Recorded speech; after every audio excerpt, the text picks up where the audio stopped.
And for this fight, I don't really have a huge breakdown for this one. I'm pretty confident that Javid Basharat's going to get the job done here.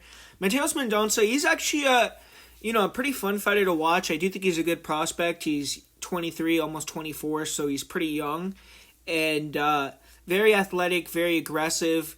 He's really good in the first round with his striking. His striking is solid early, and that's probably where he's going to be the most competitive with Basharat on the feet is in that first round. He has long length, good 1-2s. He'll throw some nice kicks, flying knees, and he's real aggressive, explosive. He definitely has power, but he's going to have to wrestle in this fight. He has pretty decent wrestling and grappling, and that's where he's going to have the biggest advantage if he does have one. I think trying to get the fight to the ground using his probably he's going to be the bigger, stronger guy. So using the strength, using his explosiveness, and trying to kind of control, backpack Basharat and win that way.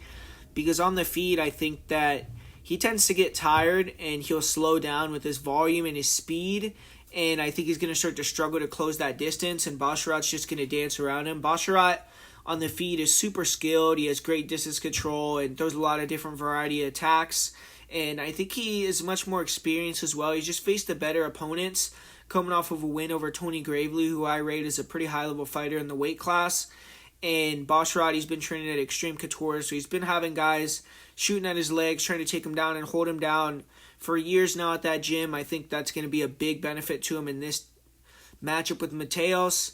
And Mateus is good. I think he's going to come back and, beat some guys, be effective in the UFC. But for this matchup, I just think that he's going to struggle to close that distance. I think early the fight could be competitive, but I think if Mendonca can't get him out of there in the first round, which obviously Basharat being undefeated, I think it's going to be super tough to just go out there and bomb him out in that first round. I think he's going to get tired, and I think he's going to start to be ineffective with his grappling. His striking is not going to be on par with Basharat's, and I think Basharat's going to start piecing him up. And, with Mateus never being defeated in his career, it's hard to say he's going to get finished, but I'm going to say that Basharat does get him out of there in the second or third round via TKO. I just think he's going to be a little bit too much. I think he's going to be a little bit too in shape, and I think his striking is going to be a little bit too good. So I'm going to say that he wins via late second or early third round TKO in this fight.